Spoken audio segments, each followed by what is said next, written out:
hindi po katanggap-tanggap na ang 19th Congress ay merong ganitong behavior at ganitong klaseng pag-uugali sa pag-ubos ng pera ng mamamayan. Hindi nila pera yan, pera natin yan. Kailangan magpaliwanag sila sa atin, kailangan lahat ng gastos nila alam natin. I-audit ang HOR, alamin kung paano ginagasta ang pera natin mula sa pinakadulong sentimo. Saan nyo dinadala mga budget insertion? Bilyon-bilyon. Pagkatapos, aabalahin ninyo ang Office of the Vice President dahil sa 125 million na confidential fund na hindi naman talaga dapat pinag-uusapan publicly. Ang pera ninyo hindi confidential. Sabihin nyo sa amin kung paano nyo ginagastos yan dahil hindi nyo pera yan. Pera namin yan. Magandang gabi po sa inyong lahat. Sa mga hindi pa nakakakilala sa akin, ako po si Joey Cruz at sa social media po, kilala po ako bilang si Joey TV. Ayan, hello? Okay, ayan, naririnig nyo na. Masaya ko na lahat kayo ay lumalabas at lahat kayo nagpapakita ng inyong nararamdaman laban sa ating gobyerno dahil sa talaga namang talamak na hindi pagrespeto sa karapatan ng mga mamamayan, karapatan nating magsalita. Although hindi nila ito ginagawa ng direkta, hindi nila ito ginagawa ng obvious, ganyan. Pero damang-dama natin, naging salita na nga yung, naging household word na nga yung salitang gurgur. Ayan. Sa ngayon po, ang isa sa mga pinakamalaking problema ng ating bansa ay mga perang hindi maipaliwanag ng ating gobyerno. Mula sa Malacanang, papunta sa Batasan, sa House of Representatives, sangkaterbang pera ang hindi nila mapaliwanag. Sa House of Representatives, napakadami nilang mga budget insertions. Ang mga budget insertions nila noong 2023, if I am not mistaken, around 188 billion. And then in 2024, ang budget insertion nila ay umabot ng 220 plus billion pesos.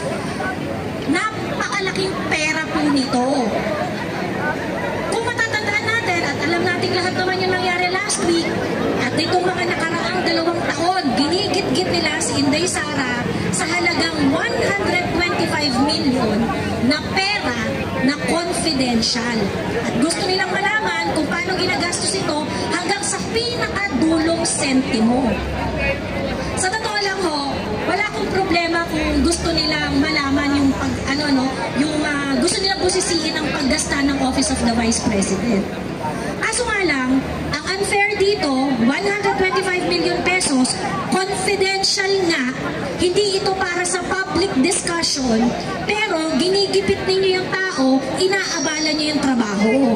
Tapos kayong mga tarantado dyan sa House of Representatives, mga pera na dapat alam namin kung paano nyo ginagastos, ayaw nyong sabihin sa amin kung paano nyo inuupos ang pera namin. Tayo mga simpleng mamamayan, nagtatrabaho tayo araw-araw, nagpuputa tayo para kitain ang kada sentimo, pagtustos natin sa pangangailangan ng pamilya natin, para may pambayad tayo ng buwis. At yung mga, lahat tayo nagbabayad ng buwis. May trabaho ka, wala kang trabaho, nagbabayad kayo ng buwis.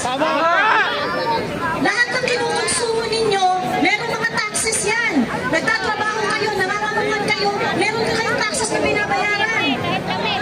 Pagkatapos, yung obligasyon ng House of Representatives na ipaalam sa mamamayan kung paano nila ginagastos ang pera natin, hindi nila magawa.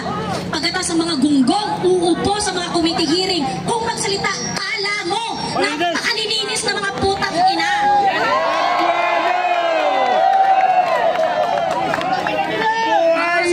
Inaabangan niyo yung pagmumukha ako. Ayan. Talaga naman nakakasama ng loob, ano? Nakakasama ng loob dahil ayusin yung sumisigaw doon. So, nakakasama ng loob dahil ang galing-galing ninyo mag-scrutinize ng budget ng iba, pero sino ang nag-check ng budget nyo? Wala! mo pera yan. Hindi mo pera yan. Hindi mo pera yan. Ang perang ginagastos ninyo sa kada committee hearing ninyo na walang kakwenta-kwenta, pera namin yan. Hindi nyo pera yan.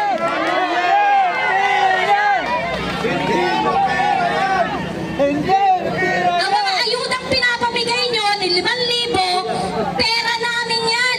Hindi nyo pera yan.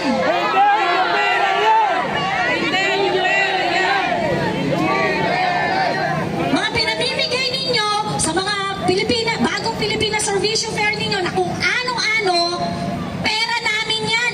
Hindi nyo pera yan.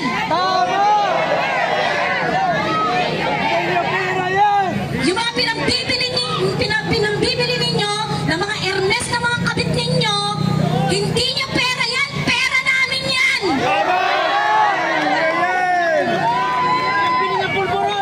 Sana pa maintindihan ng lahat ng mga nandito at lahat ng nakikinig at maaabot nitong mensahe na ito.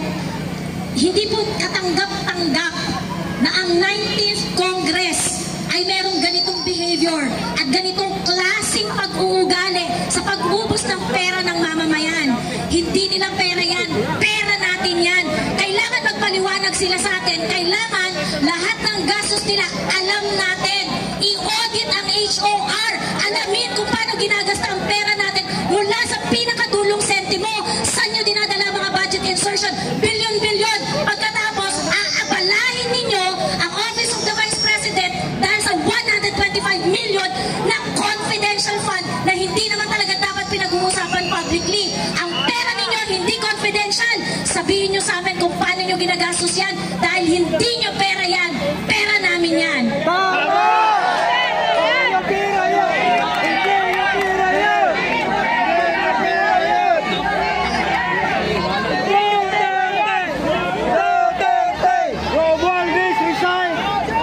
Maraming salamat, Ma'am Joey V.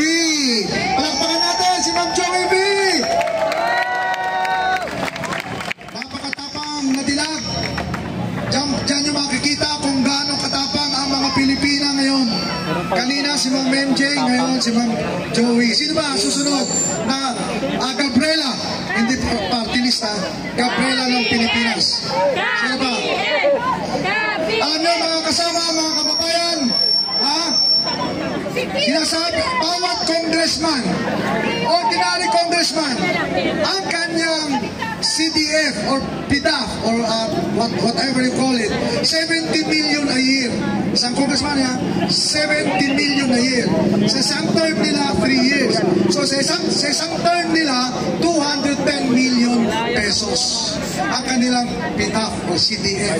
Ngayon, sinabi ni Ma'am Joey kanina, wala silang liquidation doon. Alam nyo pa paano nila liquidate? Cross certification lamang.